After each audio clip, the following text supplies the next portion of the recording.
What George Strait said about Lakewood Church impacted everyone. The last note of Amarillo Morning echoed through the massive arena as George Strait stepped back from the microphone, his weathered hands still gripping the acoustic guitar that had been his companion for over 4 decades. 60,000 fans rose to their feet in thunderous applause, their voices creating a wall of sound that should have filled him with the familiar rush of satisfaction. Instead, as he walked toward the wings of the stage, George felt something he hadn't experienced in years, a profound emptiness that seemed to grow larger with each step away from the spotlight. Backstage, the usual chaos of a sold-out show swirled around him. Crew members hurried past with equipment, security guards maintained their vigilant watch, and his longtime manager, Janet, approached with the familiar post-show smile that had become routine over their 30-year working relationship. "Incredible show tonight, George," she said, her voice barely cutting through the ambient noise. "The crowd was electric. Tomorrow's Houston Chronicle wants an interview about the upcoming album." George nodded mechanically, his mind elsewhere. At 72, he had achieved everything a country music artist could dream of. More than 60 #1 hits, over 100 million records sold worldwide, induction into every Hall of Fame. That mattered. His ranch in Texas sprawled across thousands of acres. His bank account held more money than 3 generations of his family could spend, and his name was synonymous with authentic country music. Yet standing there in the concrete bowels of the arena, surrounded by the trappings of success, he felt more lost than he had as a young man playing honky-tonk bars for beer money. The drive back to his hotel suite was quiet, his usual post-show energy replaced by contemplation. Through the tinted windows of his tour bus, he watched the city lights of Dallas blur past, each streetlight a reminder of the countless towns and cities he had conquered throughout his career. His phone buzzed, with messages from industry executives, fellow artists, and family members, all celebrating another successful show. But George couldn't shake the feeling that something fundamental was missing from his life.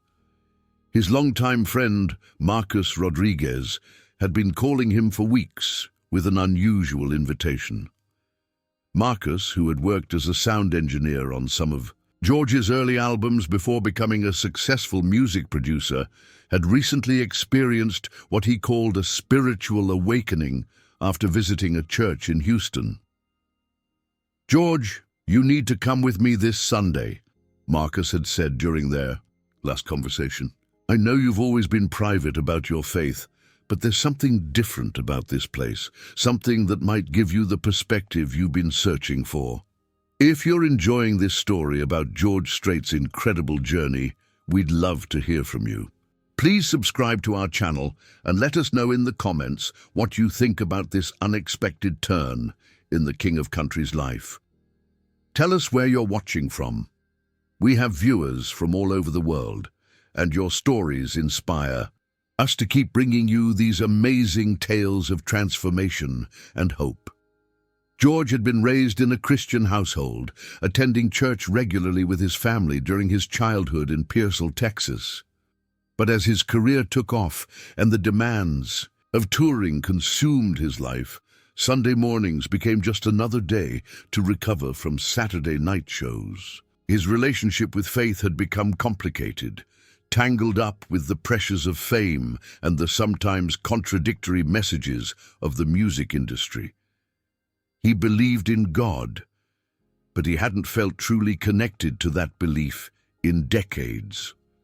The next morning, George woke up in his suite at the Four Seasons, the familiar weight of another day stretching before him. Room service had delivered his usual breakfast, black coffee, scrambled eggs and wheat toast, but he found himself staring out the window at the bustling city below instead of eating. Somewhere in that maze of concrete and steel, millions of people were starting their day with purpose, with connections to something larger than themselves. What did he have? Another show tonight? Another hotel room tomorrow? Another city after that? His phone rang, displaying Marcus's name on the screen. "Morning, George," Marcus said, his voice carrying an enthusiasm that seemed foreign to their usual conversations. "I know you're tired from the show, but I wanted to ask you again about Sunday. Lakewood Church is having a special service, and I really think you'd benefit from being there. It's not about religion for the sake of religion, brother. It's about finding something real in all this chaos we call life." George found himself considering the invitation more seriously than he had before. "Marcus, you know I've never been one for those big churches. Seems like a lot of show and not much substance." "I thought the same thing," Marcus replied. "But George, I'm telling you, there's something different about this place. Pastor Osteen doesn't preach fire and brimstone. He talks about hope, about using the gifts God gave us to make a difference. You've got gifts, brother, more than just music.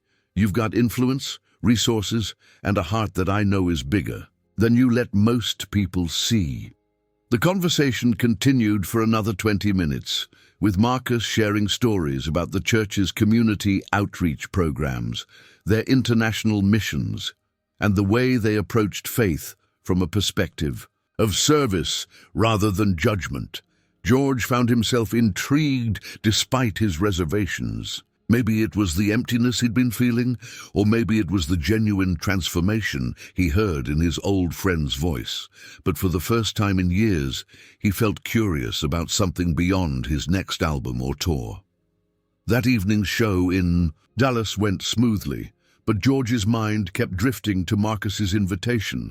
During Check Yes or No, a song that had brought joy to millions of couples over the years, he found himself thinking about the couples in the audience. They had each other, families, communities they belonged to.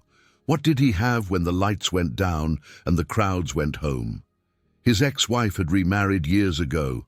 His children had their own lives, and his closest relationships were with people whose livelihoods depended on his continued success. After the show, George made a decision that would change everything. He called Marcus back. "All right, brother," he said, his voice carrying a resolve that surprised even himself. "I'll go with you Sunday, but I'm not making any promises about what I'll think of it." Marcus's excitement was palpable through the phone. "George, you won't regret this. And listen, if you want to keep it low-key, we can sit in the back. No one has to know the king of country is there." The irony wasn't lost on George that he needed to hide his identity to attend church. In honky-tonk bars across Texas, he had been welcomed with open arms. In recording studios and concert venues, he was treated like royalty. But to simply sit in a pew and listen to a message about faith and purpose, he had to worry about creating a spectacle. Friday and Saturday passed in a blur of travel and preparation. George found himself in Houston, staying at a downtown hotel while his tour took a brief hiatus. He spent Saturday evening reading about Lakewood Church online, learning about its history, its massive congregation, and its pastor, Joel Osteen. What he read challenged his preconceptions about megachurches. The focus seemed to be on encouragement, on helping people find their purpose, on using individual talents to serve others. Sunday morning arrived with an unusual sense of anticipation. George dressed simply, jeans, a button-down shirt, and a baseball cap pulled low over his eyes. He met Marcus in the hotel lobby, and together they drove toward the former Compaq Center, now transformed into one of America's largest church venues. As they approached the massive building, George felt a mixture of nervousness and curiosity that reminded him of his first time performing at the Grand Ole Opry. "You ready for this, brother?" Marcus asked, as they found a parking spot among the thousands of cars filling the lot. George took a deep breath, adjusting his cap. "Ready as I'll ever be." Neither man could have predicted that this simple Sunday morning visit would set in motion a chain of events that would not only transform George Strait's understanding of his own purpose, but would also impact the lives of thousands of people across the globe. As they walked toward the imposing entrance of Lakewood Church, George Strait was about to discover that sometimes the most profound journeys begin with a single step into the unknown. The morning sun cast long shadows across the parking lot. As they joined the stream of families, couples, and individuals all heading toward the same destination, George observed the diverse crowd around him. Elderly couples walking arm in arm, young families with children clutching coloring books, teenagers texting while their parents guided them forward, and middle-aged individuals like himself, all seeking something meaningful on this Sunday morning. As they walked, George reflected on the journey that had brought him to this moment. Born George Harvey Strait Sr. in Petite, Texas, he had grown up understanding the value of hard work and genuine connection. His father had been a junior high school mathematics teacher and a rancher, instilling in young George both intellectual curiosity and practical wisdom. Those early lessons had served him well throughout his career, but somewhere along the way, he had lost touch with the deeper principles that had shaped his character. His mind wandered to the countless songs he had recorded over the years, many of which touched on themes of faith, family, and finding one's way home. I cross my heart, carrying your love with me, and love without end, amen, had resonated with millions of listeners because they spoke to universal human experiences. Yet George realized that he had been performing these songs without fully living their messages. He had sung about love and commitment while his own marriage had ended. In divorce, he had performed ballads about finding peace and purpose while feeling increasingly disconnected from both. Marcus seemed to sense his contemplation. "You know, George, I've been thinking about something Pastor Osteen said last week. He talked about how sometimes we spend so much time perfecting our craft that we forget to perfect our hearts. Made me think about all those years we spent in the studio, getting every note just right, but never really asking ourselves why we were making music in the first place." The comment struck George deeper than he expected. In his early days, music had been about connection, connecting with audiences, with stories, with emotions that mattered. But success had gradually transformed his relationship with music into something more mechanical, more business-oriented. He could still deliver a flawless performance, still make a crowd of 60,000 people sing along to every word, but the spiritual component of music making had been buried under contracts, tour schedules, and commercial considerations. "Marcus, can I ask you something?" George said as they approached the church entrance. "What exactly happened to you that made you want to change? I mean, you had a good life, successful career, family. What made you think you needed something more?" Marcus paused, his expression becoming thoughtful. "Honestly, George, it wasn't one big moment. It was more like a slow realization that I had been living my life in a very small way. I was focused on my own success, my own comfort, my own problems. But when I started coming here, I began to understand that we're all connected, that our talents and resources are meant to be shared, not hoarded." They joined the queue of people entering the massive building, and George marveled at the organization and warmth of the volunteer staff. Elderly women with bright smiles handed out programs, teenagers directed traffic flow with genuine enthusiasm, and families seemed to know exactly where they were going. There was an energy in the air that felt different from the excited chaos of his concerts. This was purposeful, peaceful, and somehow more substantial. Inside the renovated arena, George was immediately struck by the scale and sophistication of the operation. The former home of the Houston Rockets had been transformed into a worship space that could accommodate nearly 17,000 people. Massive screens displayed welcoming messages. A full orchestra was tuning up on stage, and the lighting created an atmosphere that was both intimate and grand.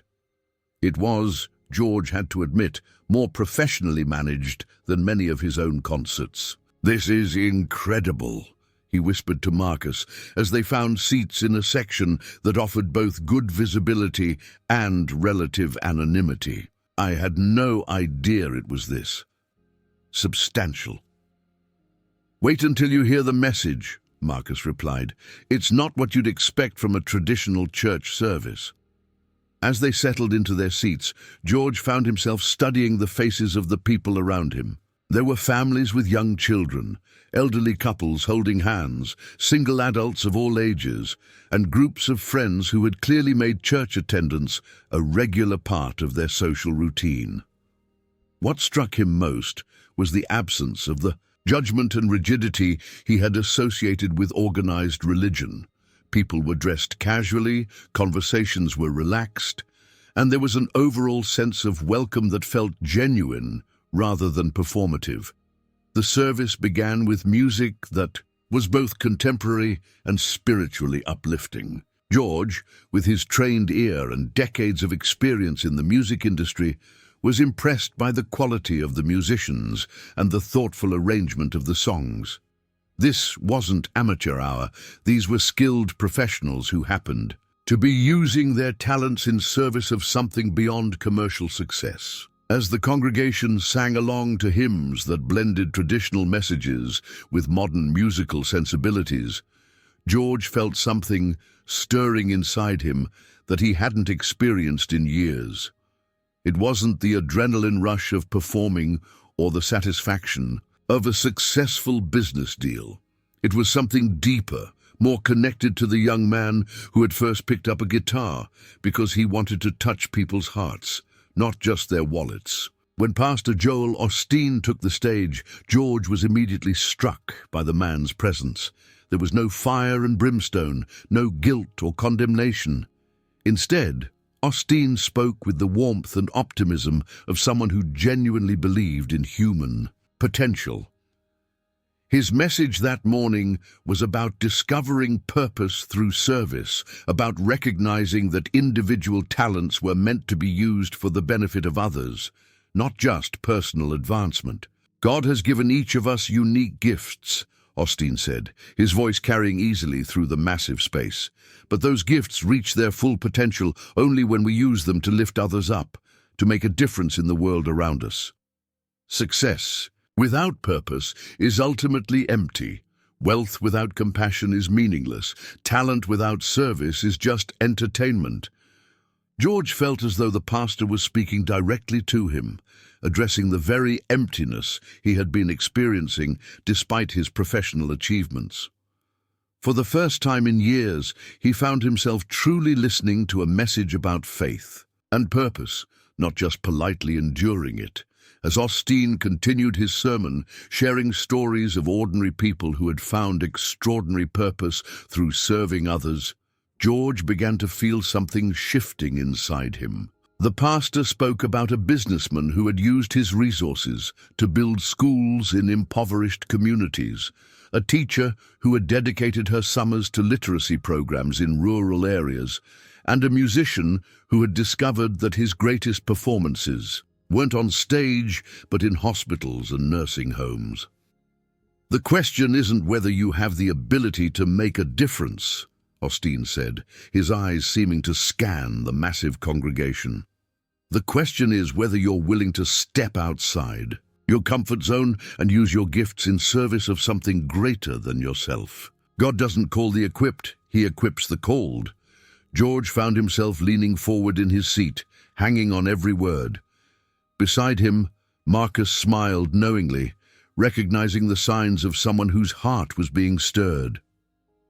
The service continued with more music, a time of reflection, and a closing prayer that emphasized gratitude for opportunities to serve others. As the massive congregation began to file out, George remained seated, processing what he had just experienced. This wasn't the religious experience he had expected. There had been no guilt, no condemnation, no pressure to conform to a particular set of behaviors. Instead, he had heard a message about hope, about purpose, about using individual talents to make a meaningful difference in the world. "Well," Marcus asked softly, respecting his friend's need for quiet reflection.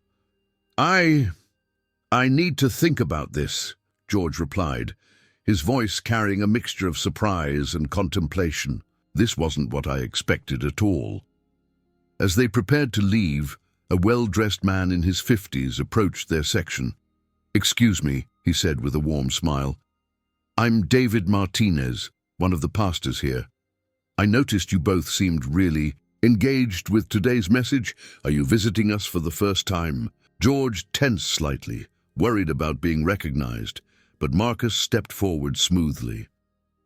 "Yes, this is my friend George, and I've been encouraging him to come with me for weeks. He's from Texas originally, but he travels a lot for work." "Wonderful," David said, his attention focused on George. "I hope you found the message meaningful. We have a coffee fellowship in the next room if you'd like to meet some of our members and learn more about what we do here." George was about to politely decline when David added something that stopped him cold. "We were just discussing our upcoming missions meeting. We're planning some exciting new projects to help communities in need around the world. If you're interested in learning how ordinary people can make an extraordinary difference, you might find it interesting." Something in the pastor's words resonated with the emptiness George had been feeling. "What kind of projects?" he found himself asking. "Well, we're working on water purification systems for rural communities in Mexico, educational programs for children in Guatemala, and medical missions in Haiti. It's incredible how much impact we can have when we work together." David's eyes lit up as he spoke. "Would you like to hear more about it? We're having an informal gathering next week where we share updates and discuss new initiatives." George looked at Marcus, who nodded encouragingly. I might be interested in learning more," George said slowly, surprising himself with his response. "Excellent," David said, pulling out a card. "Here's my contact information. Give me a call this week, and I'll make sure you get all the details. We're always looking for people who want to use their talents and resources to help others." As they finally made their way out of the church, George felt like he was walking in a daze. The experience had been completely different from what he had expected, and more importantly, it had awakened something in him that he thought had been permanently dormant. For the first time in years, he felt curious about something beyond his next album or tour schedule. "Marcus," he said as they reached the parking lot, "what exactly have you gotten me into?" His friend laughed. "Hopefully the beginning of something that will change your life the way it changed mine." George looked back at the massive building, watching as families and individuals streamed out into the Houston sunshine, many of them engaged in animated conversations about the morning's message. He had entered this place as a skeptical observer, but he was leaving as someone who had glimpsed possibilities he had never considered. The drive back to his hotel was quiet, both men lost in their own thoughts. George found himself thinking about the pastor's words, about using individual gifts to serve others. He had gifts, more than most people. He had influence, resources, and a platform that reached millions of people. But what was he doing with those gifts? Was he using them to make a real difference, or was he simply entertaining people while accumulating more wealth and recognition? Back in his suite, George sat by the window overlooking downtown Houston, David Martinez's card in his hand. The city below bustled with activity, millions of people going about their daily lives, each with their own struggles, dreams, and needs. Somewhere in that urban maze, and in communities around the world, there were people who needed help, who needed hope, who needed someone to care enough to make a difference. For the first time in years, George Strait felt like he might have found something worth caring about beyond his own success. But what he discovered when he made that phone call to David Martinez would shake him to his core and set him on a path that would challenge everything he thought he knew about purpose, service, and the true meaning of success. 3 days passed before George found the courage to make the call. The business card from David Martinez had remained on his hotel nightstand, moved only when housekeeping came through, but never far from his thoughts. Tuesday morning, as Houston's skyline gleamed in the distance from his suite window, George finally picked up his phone and dialed the number. "David Martinez speaking," came the warm voice on the other end, carrying the same genuine friendliness George remembered from their brief encounter at the church. "Pastor Martinez, this is George. We met after the service on Sunday. You mentioned something about a missions meeting." George felt oddly nervous, like a teenager asking someone to a school dance. "Of course, I'm so glad you called. I was hoping you would. Listen, we're having a gathering Thursday evening where we review our current projects and discuss new initiatives. It's not formal, just passionate people sharing stories about the work we're doing around the world. Would you be interested in joining us?" George found himself saying yes before he had fully processed the invitation. Something about David's enthusiasm was contagious, and the emptiness he had been feeling seemed to demand action, any action that might lead to meaning. Thursday evening arrived with an unexpected thunderstorm that turned Houston's streets into rivers. George almost used the weather as an excuse to cancel, but something compelled him to navigate through the flooded streets to the church's administrative building. The meeting was being held in a conference room that could accommodate about 30 people, far more intimate than the massive sanctuary where he had first heard Osteen's message. When George arrived, slightly damp from the sprint through the rain, he found a diverse group of individuals ranging from young professionals to retired. Couples, all engaged in animated conversations about places and projects that seemed impossibly far from Houston's urban landscape. David Martinez spotted him immediately and approached with a welcoming smile. "George, I'm so glad you made it despite the weather. Come, let me introduce you to some of our team members." David guided him toward a small group gathered around. A table covered with photographs and documents. "Everyone, I'd like you to meet George, a new friend who's interested in learning about our missions work." David's introduction was deliberately vague, protecting George's privacy while still making him feel included. A woman in her 50s with kind eyes and graying hair stepped forward. "I'm Maria Santos, our International Projects Coordinator. We're just reviewing some updates from our Clean Water Initiative in Mexico. Are you familiar with the water crisis in rural communities?" George shook his head, feeling suddenly aware of how insulated his life had become from such realities. "I'm afraid I'm not. Tell me about it." Maria's expression became serious as she pulled out a folder filled with photographs and reports. "There are thousands of communities throughout Central America where access to clean water is a daily struggle. Children walk miles every day just to collect water that may not even be safe to drink. Families spend most of their income on bottled water, leaving little for food, education, or healthcare." She opened the folder and spread out several photographs on the table. George found himself looking at images that seemed to come from a different century. Children carrying large plastic containers on their small shoulders, women waiting in long lines at primitive wells, families gathered around muddy puddles that served as their only water source. "This particular community," Maria continued, pointing to a photograph of a small village surrounded by arid hills, "is called San Miguel de Esperanza. It's about 3 hours south of Monterrey, Mexico. The name means Saint Michael of Hope, but there hasn't been much hope there for a very long time." George studied the photograph more closely. The village consisted of perhaps 50 small houses, most appearing to be constructed from concrete blocks and corrugated metal. What struck him most was the absence of any visible water source, no river, no well, no infrastructure that might provide relief from the obvious desperation. "How do they survive?" George asked, his voice barely above a whisper. An elderly man named Robert Chen, who had been quietly listening to the conversation, spoke up. "They don't just survive, George. They persist, they hope, they maintain their dignity despite circumstances that would crush most of us. I've visited San Miguel 3 times in the past year, and I've never met people with more resilience and faith." Robert pulled out his phone and showed George a video he had recorded during his last visit.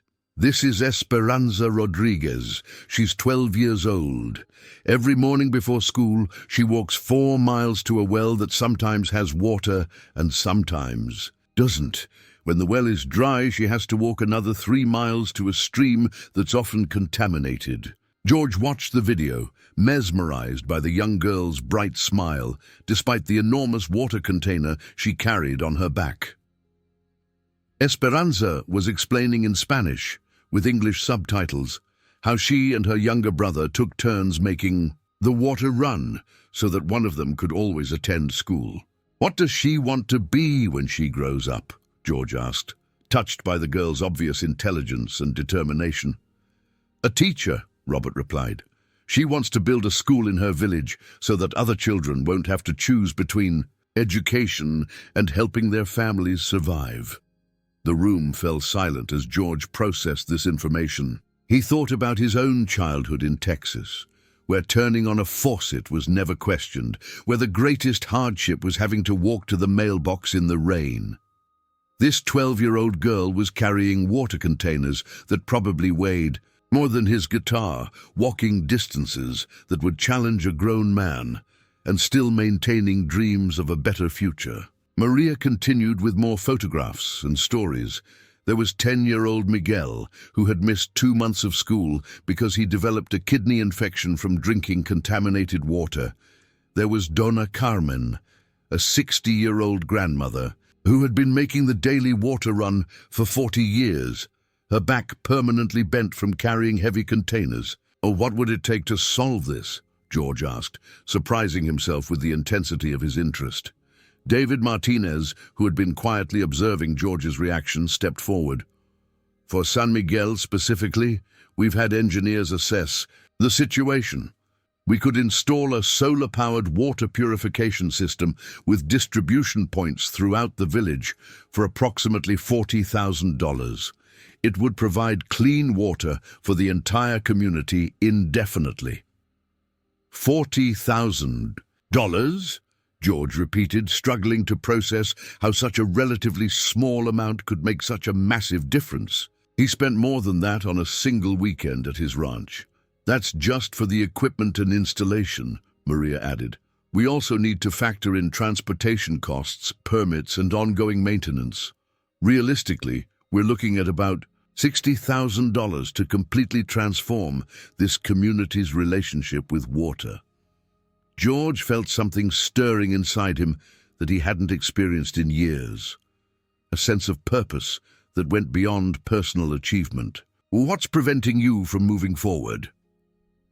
"Funding," David said simply. "We have the expertise, the contacts, and the desire, but our mission's budget is stretched thin across multiple projects.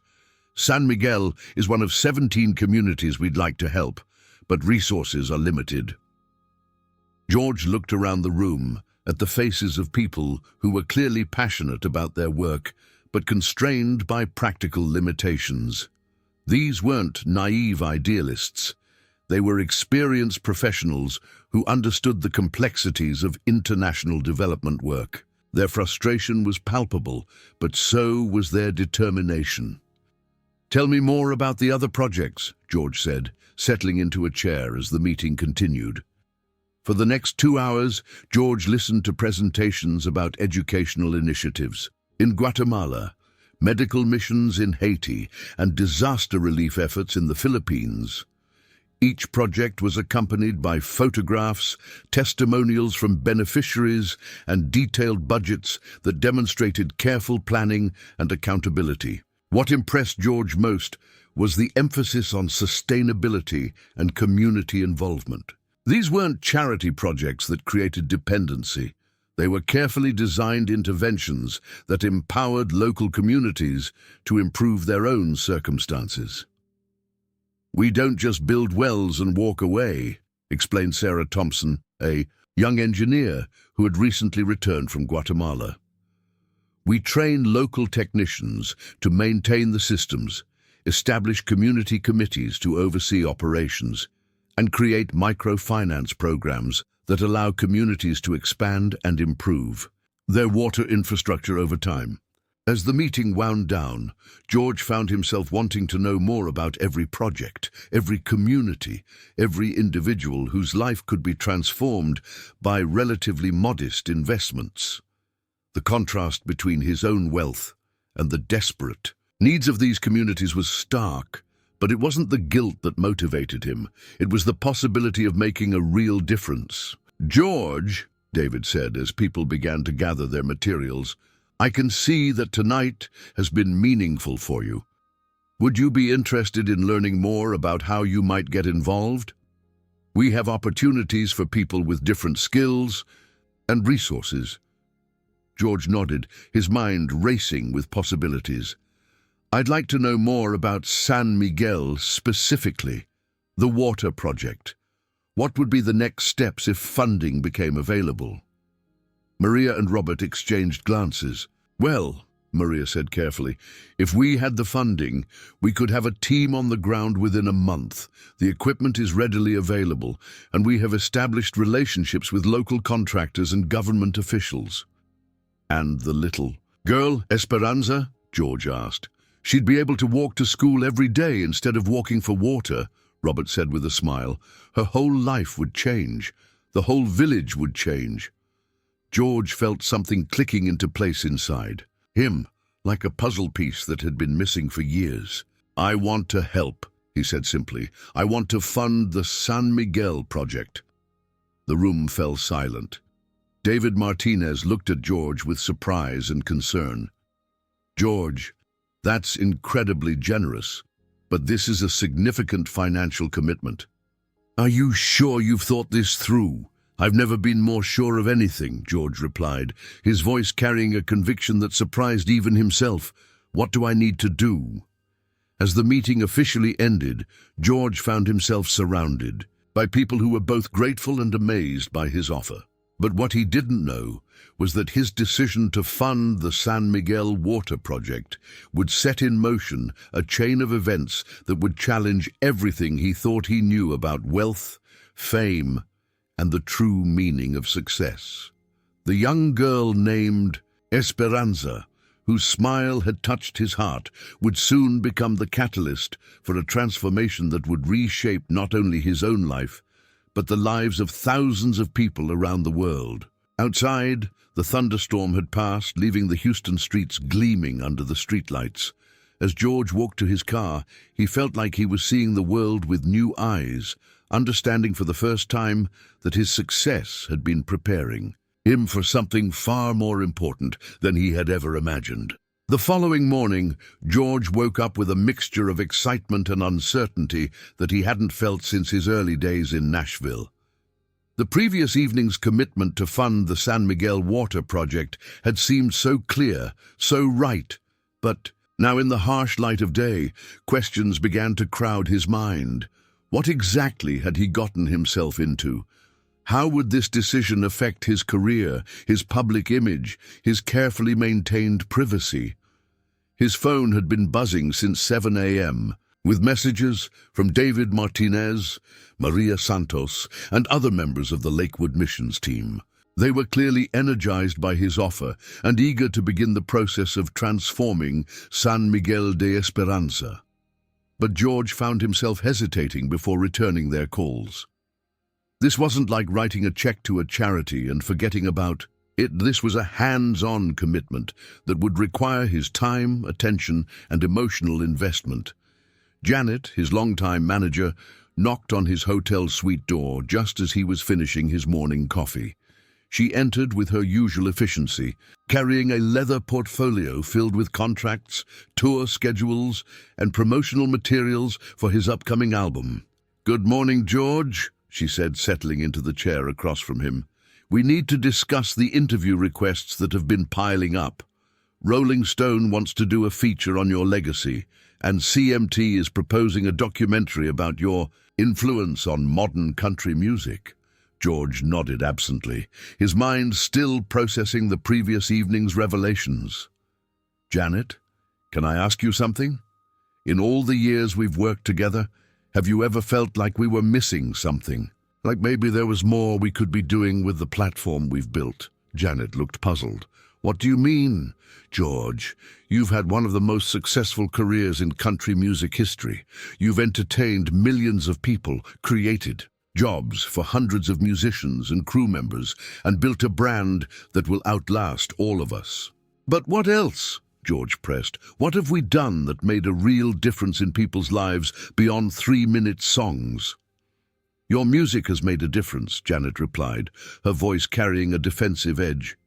You've provided soundtracks for people's most important moments, their weddings, their celebrations, their times of grief. That's not insignificant.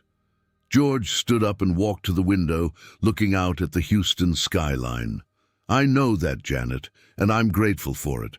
But I met some people last night who are doing things that change entire communities, that save lives, that give children hope for a future they never thought possible. Janet's expression shifted to one of concern. George, where were you last night? You said you were having dinner with an old friend. I was at Lakewood Church, at a missions meeting. George turned to face her, knowing that his next words would probably shock her. I've committed to funding a water purification project for a village in Mexico. The portfolio slipped from Janet's hands, papers scattering across the hotel room floor. You what? George, please tell me you're joking. I'm completely serious. There's a community called San Miguel de Esperanza where children walk miles every day just to get water that might make them sick. For $60,000, we can give them clean water forever. Janet bent to gather the scattered papers, her movements sharp and agitated. George, you can't just make decisions like this without consulting me, without consulting your financial advisors, without thinking about the implications for your career. What implications? George asked, genuinely confused. Public perception. For one thing, you've always kept your private life private.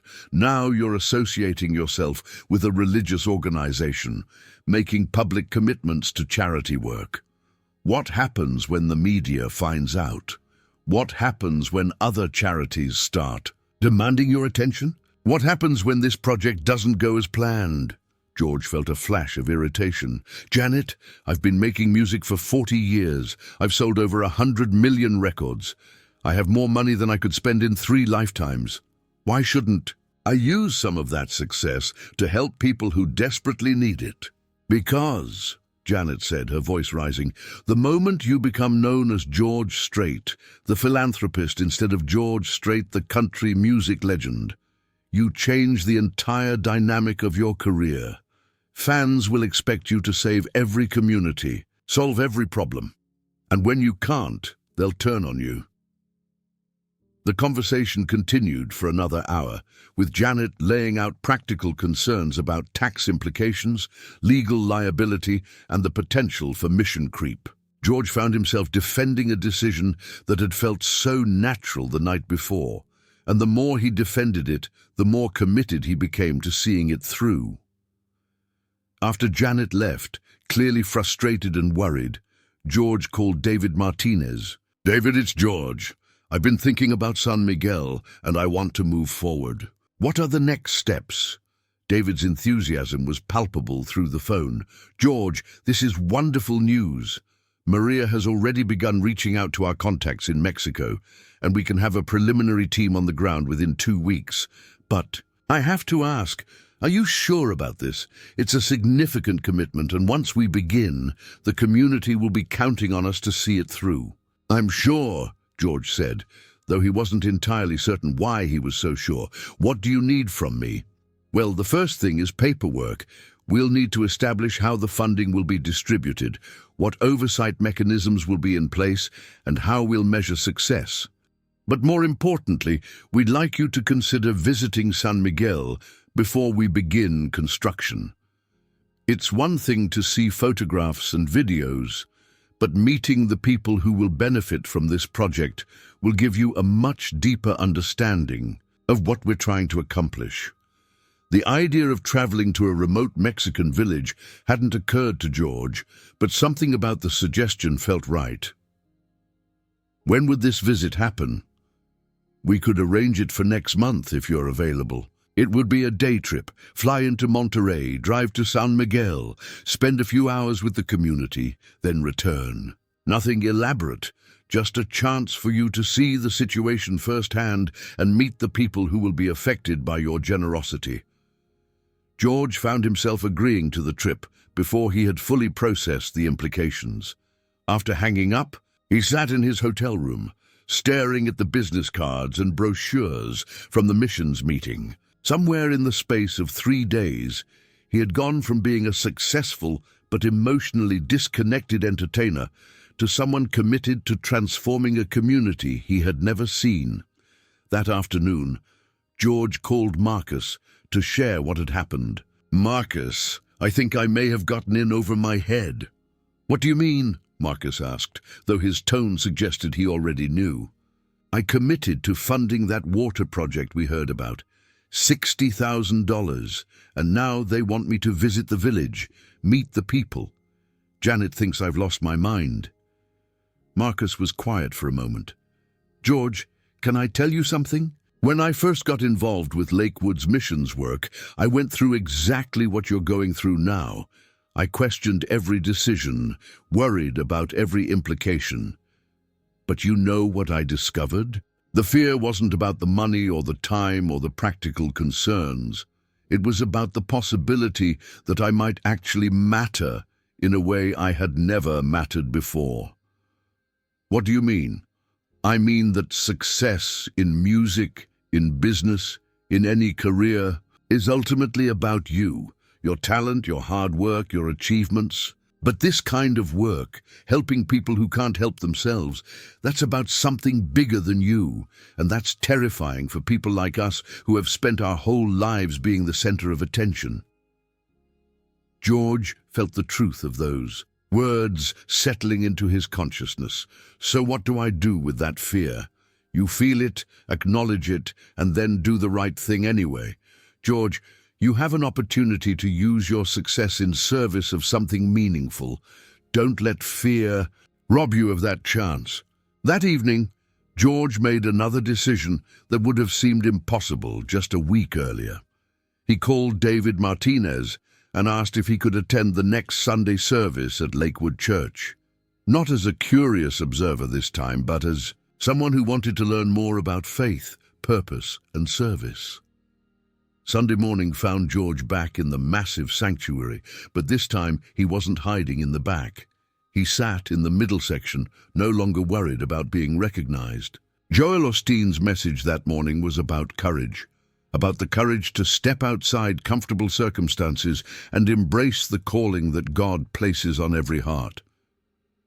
"Sometimes," Osteen said, "the thing we're most afraid of doing is exactly the thing we're meant to do. Fear is often a sign that we're on the verge of something significant, something that will require us to grow beyond who we've been." After the service, George approached David Martinez with a request that surprised even himself. "David, I want to do more than just write a check.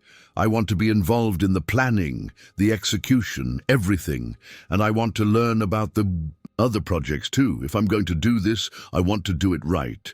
David's smile was radiant. "George, that's exactly what we hoped you'd say. Welcome to the team." As George left the church that morning, he felt like he was walking into a new chapter of his life. The emptiness that had plagued him for years was being replaced by something he couldn't quite name yet.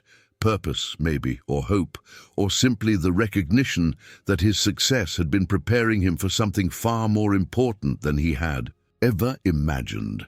But what George didn't know was that his decision to become deeply involved in Lakewood's missions work would soon attract attention from people who had very different ideas about how his wealth and influence should be used. And that attention would lead to revelations about the missions program that would shake his faith in everything he thought he understood about charity, service, and the true cost of making a difference in the world. 3 days later, as George sat in his ranch house in Texas, reviewing architectural plans for the San Miguel water system, his phone rang with a call that would change everything. On the other end was a voice he hadn't heard in 20 years. someone from his past who'd been watching his recent activities with great interest and had some very disturbing information to share about the organization he had just committed his life to supporting. The voice on the other end of the phone was one George hadn't heard in over 2 decades, but he recognized it immediately. Patricia "Patty" Williams had been the investigative journalist for the Houston Chronicle back in the early 2000s. And she had briefly crossed paths with George during a story about the country music industry's charitable giving practices. George Strait, Patty's voice carried a mixture of surprise and determination. "I wasn't sure you'd take my call." "Patty Williams, this is unexpected," George replied, setting down the architectural plans he had been reviewing. "It's been what, 20 years? 22, actually. Listen, George, I know this might seem strange, but I've been following your recent involvement with Lakewood Church. Word travels fast in Houston when someone of your stature makes charitable commitments." George felt a chill of unease. "What exactly are you calling about, Patty?" "I'm working on an investigative piece about religious organizations and their international charity work. Specifically, I'm looking into financial irregularities and misrepresentation of charitable activities. Lakewood Church has come up in my research, and your name has been mentioned in connection with their missions program." "What kind of irregularities?" George asked, though part of him didn't want to know the answer. Patty's voice became more serious. "George, can we meet in person? What I have to share with you is too sensitive for a phone conversation, and I think you deserve to know what you might be getting involved with before you make any more commitments." George agreed to meet her that evening at a quiet restaurant in downtown Houston. As he drove into the city, his mind raced with possibilities. What could Patty have discovered that was so serious she couldn't discuss it over the phone? Was his newfound sense of purpose about to be shattered by some terrible revelation? The restaurant was nearly empty when George arrived, and he found Patty sitting in a corner booth, her laptop open and a manila folder spread across the table. She looked older, her hair now silver instead of blonde, but her eyes still held the sharp intelligence that had made her one of Houston's most respected investigative journalists. "Thank you for coming," she said, as George slid into the booth across from her. "I know this is awkward, but I felt obligated to reach out to you."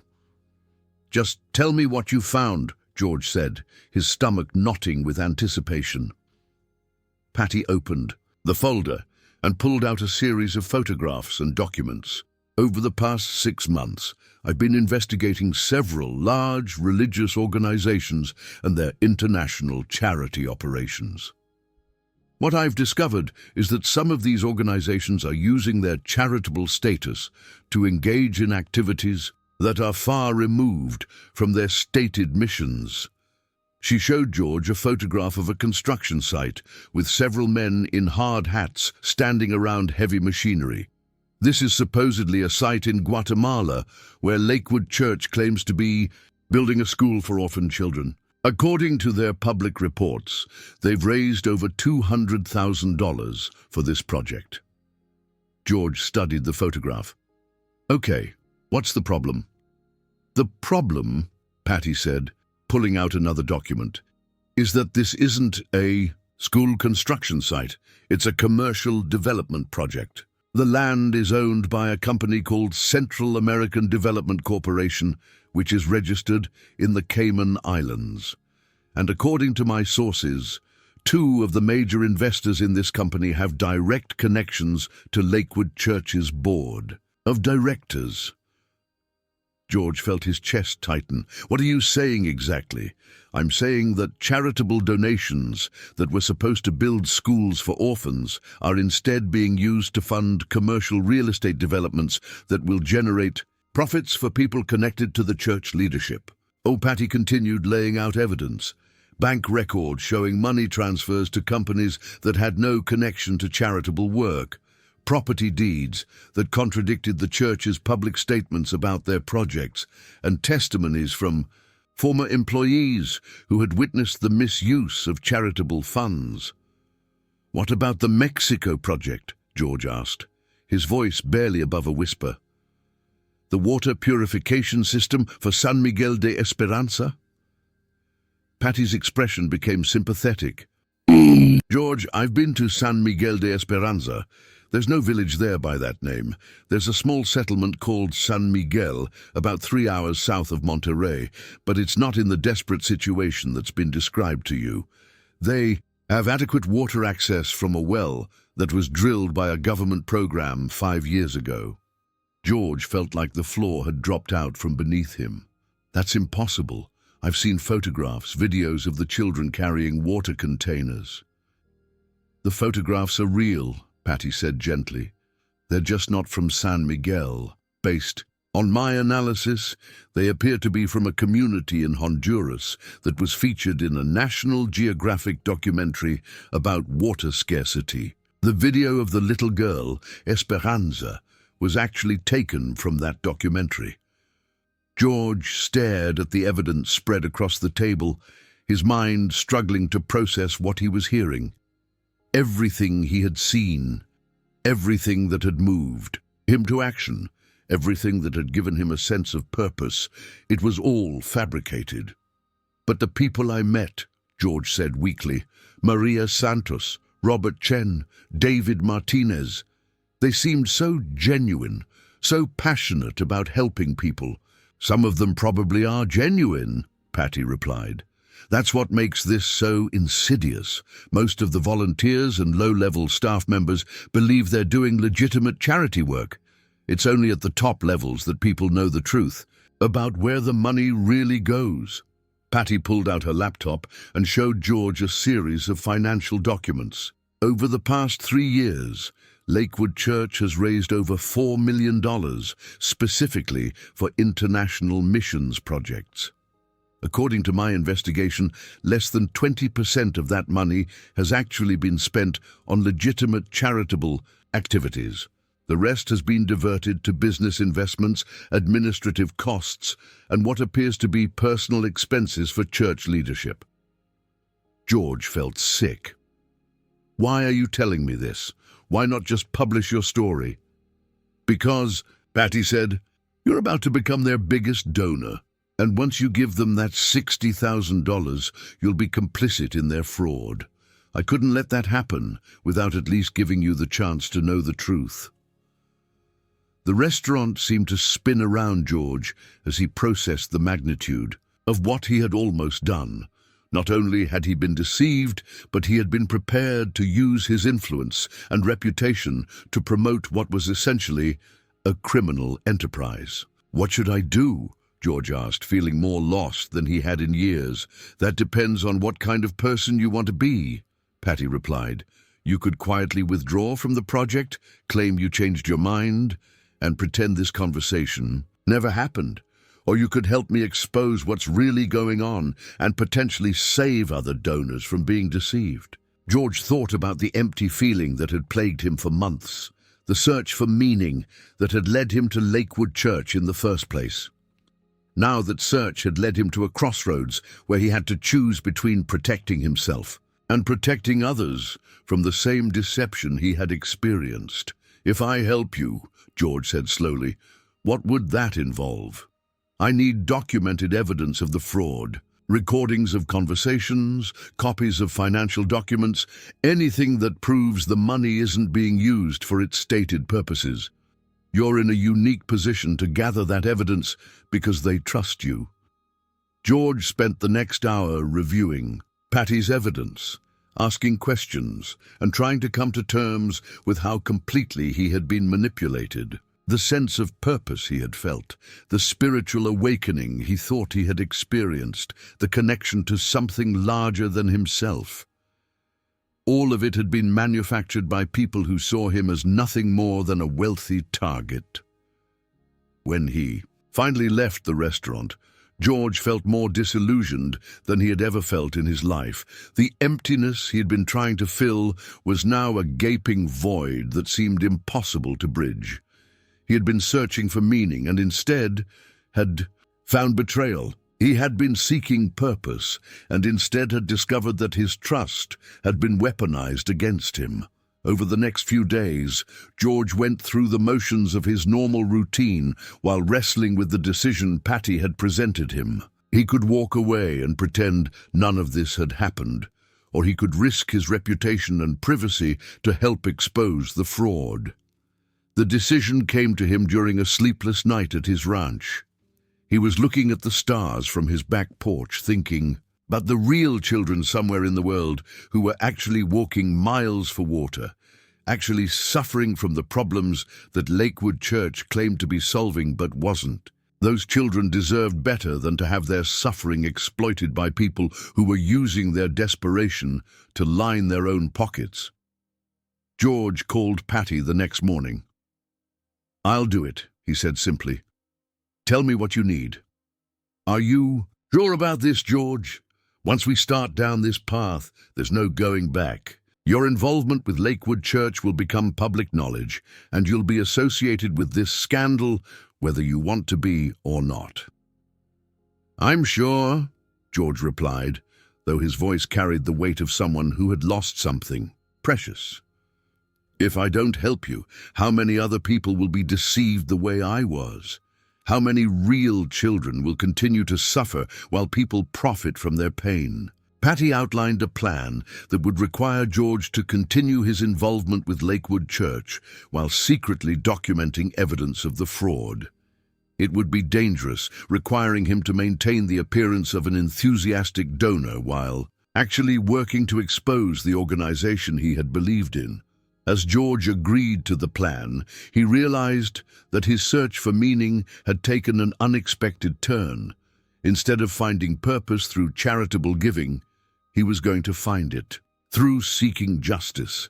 Instead of helping children by building wells, he was going to help them by exposing the people who were exploiting their suffering. But what George didn't know was that his decision to help Patty Williams would set in motion a chain of events that would not only expose the Lakewood Church fraud, but would also lead him to discover the real community of San Miguel de Esperanza, a place where his genuine desire to help would finally find its proper target, and where a little girl named Esperanza would indeed change his life forever, just not in the way he had originally expected. The next morning, as George prepared to return to Houston and begin his undercover investigation, he received a call that would complicate everything. It was David Martinez, and his voice carried an excitement that made George's stomach turn. "George, I have incredible news," David said.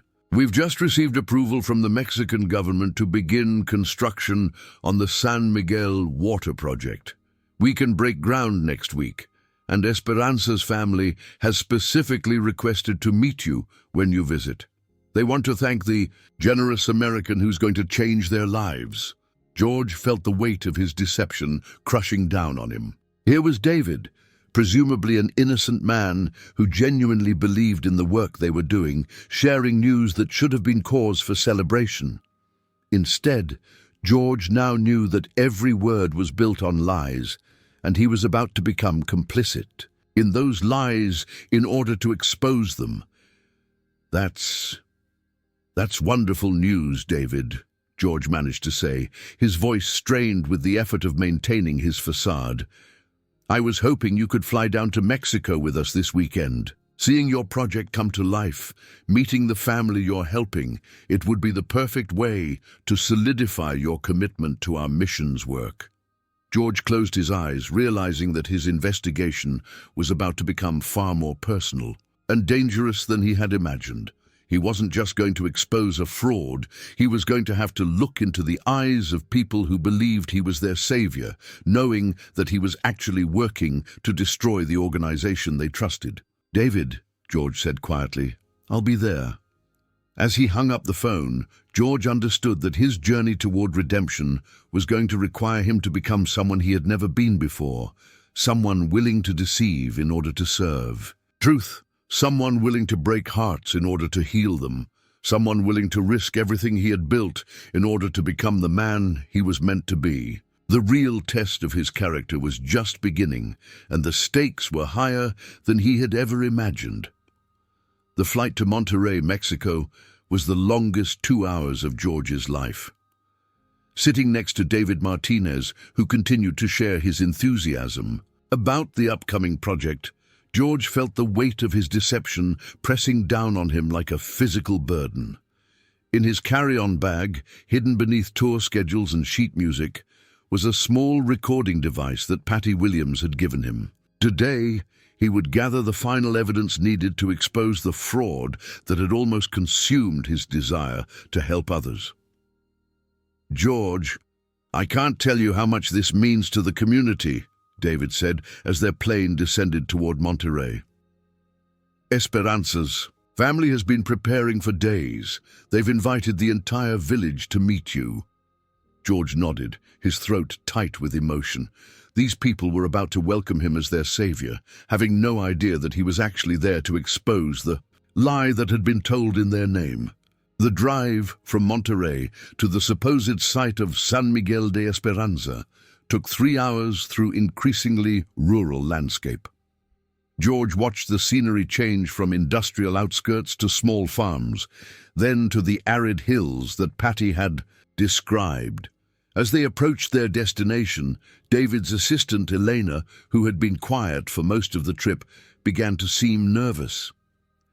"David," she said quietly, "I should probably mention that there have been some changes to the project. Timeline, the permits are taking longer than expected." "What kind of changes?" George asked, his journalist training kicking in. Elena glanced at David before responding.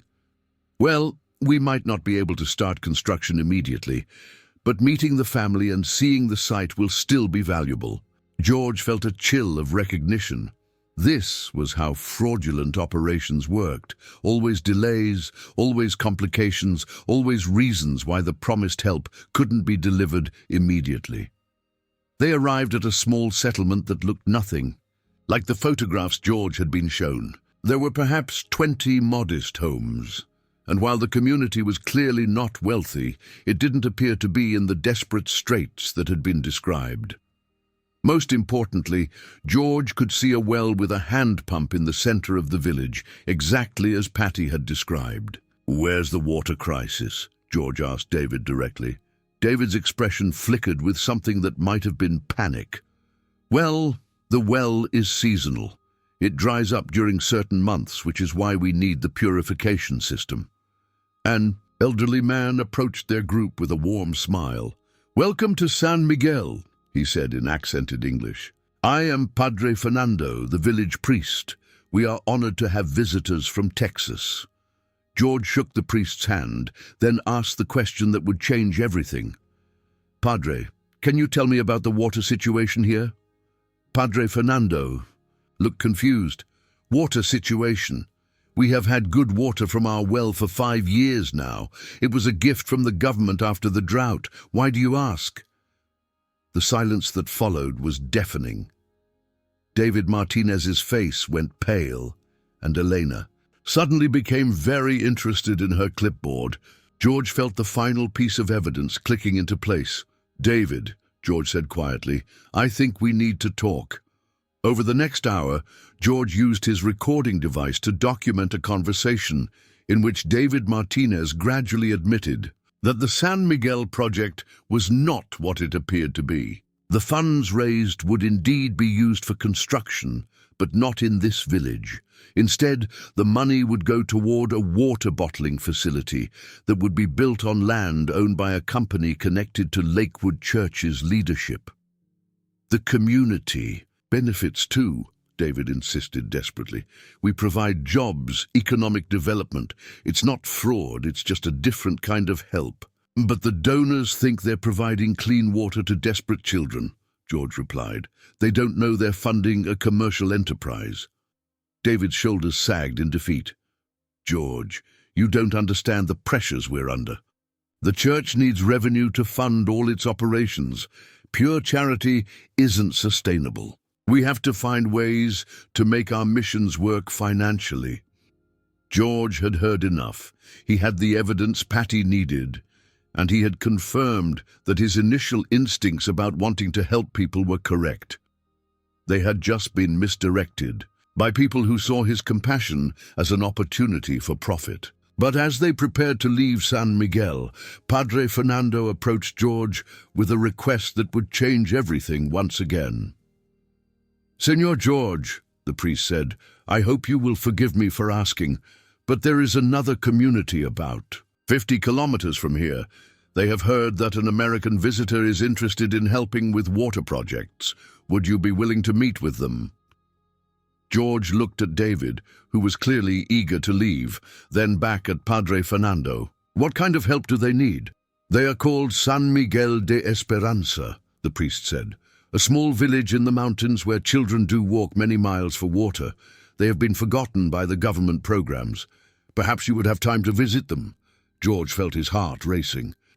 San Miguel de Esperanza was a real place, just not the one he had been told about. "Yes," he said immediately, "I want to meet them."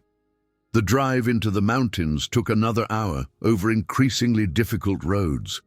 When they finally arrived at the real San Miguel de Esperanza, George understood immediately why this community had been overlooked by government programs. It was remote, difficult to access, and clearly impoverished in ways that the other village had not been. But it was also beautiful. The small houses were built into the mountainside, gardens stretched between buildings, and children played in the narrow streets with joy that transcended their circumstances. And there, carrying a large plastic container that was clearly too heavy for her 12-year-old frame, was a girl who looked exactly like the Esperanza from the video he had been shown. "Esperanza Rodriguez?" George asked Padre Fernando. The priest nodded. "She is one of our brightest students. She dreams of becoming a teacher, but the water situation makes it very difficult for children to attend school regularly." George approached the girl, who looked up at him with curious eyes. "Hola," he said in his limited Spanish. "Hello," she replied in careful English. "Are you the man who has come to help us?" The question hit George like a physical blow. This child, this real child with real needs, was asking him directly if he was there to help. Not through the filter of a fraudulent organization, not through manipulated photographs and videos, but face to face, human to human. "Yes," George said simply, "I am here to help." Over the next 3 hours, George learned the true story of San Miguel de Esperanza. The community of 150 people had been without reliable water access for decades. Children did indeed walk 5 miles each day to collect water from a stream that was often contaminated. Families spent most of their income on bottled water or on medical care for illnesses caused by drinking unsafe water. But more importantly, George met the people. He talked with Esperanza's parents, who worked as subsistence farmers but prioritized their daughter's education above all else. He met the village teacher, who held classes in her own home because there was no school building. He spoke with the elderly residents who remembered when the stream had run clean and dreamed of seeing their grandchildren have access to safe water. That evening, as George sat with Esperanza's family sharing a simple meal, he made a decision that felt more right than anything he had done in years. He would fund a water purification system for this community, but he would do it directly, without any intermediary organizations that might divert the funds. "How much would it cost to bring clean water to your village?" George asked the village leader. "An engineer from the university in Monterey told us it would cost about $60,000 American dollars, the man replied. "But we know that such money is impossible for us to raise."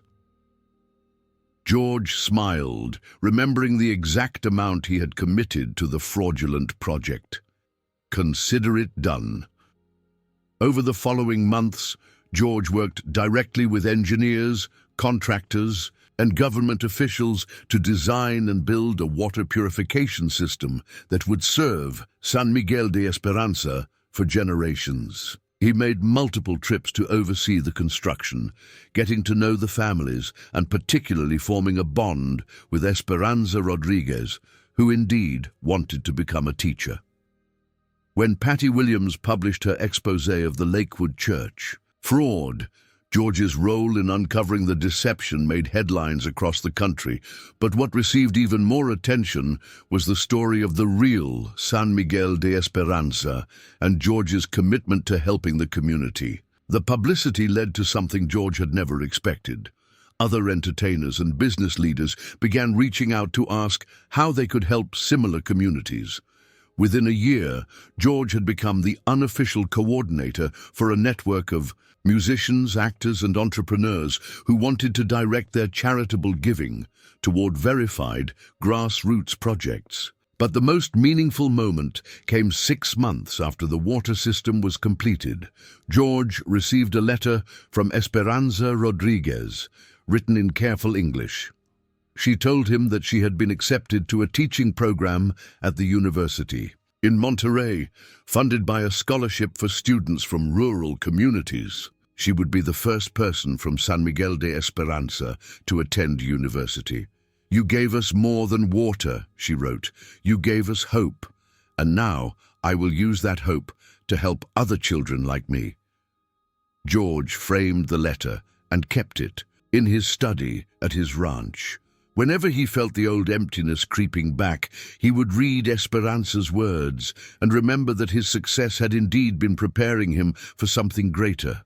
Not just the accumulation of wealth and fame, but the opportunity to use those resources to lift others up. The scandal at Lakewood Church led to criminal charges against several leadership members and the dissolution of their missions program. But it also led to the creation of the Esperanza Foundation, a non-profit organization that George established to fund verified water, education, and healthcare projects in rural communities across Latin America. 2 years after his first visit to San Miguel de Esperanza, George returned to find a thriving community. The water system was working perfectly. A new school had been built with funds from other donors inspired by George's story, and Esperanza Rodriguez was back from her first year of university, spending her summer teaching literacy to younger children. "Thank you for keeping your promise," she said as they walked through the village together.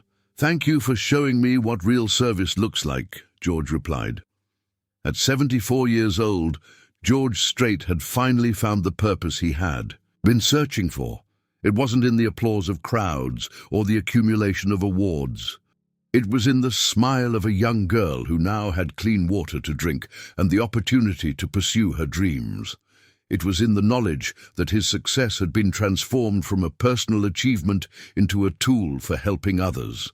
The king of country music had discovered that his greatest song was not one he had ever recorded. It was the melody of hope that played in the voices of children who now had better lives because someone had chosen to use his gifts in service of something greater than himself. George Strait's journey from emptiness to purpose had taught him that sometimes the most profound changes in our lives come not from what we accomplish for ourselves, but from what we make possible for others. And in making that discovery, he had found not just a new way to serve, but a new way to live.